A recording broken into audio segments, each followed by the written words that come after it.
As somebody who is known within the community of being a doctor within the local Muslim communities or Asian community, shall I say, there was a lot of questions arising because of the misinformation that was being presented to them via social media.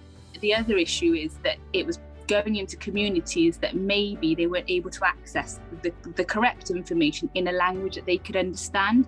A group of doctors around Wales started chatting and we said we need to do something about this. So we set up Muslim Doctors Cymru.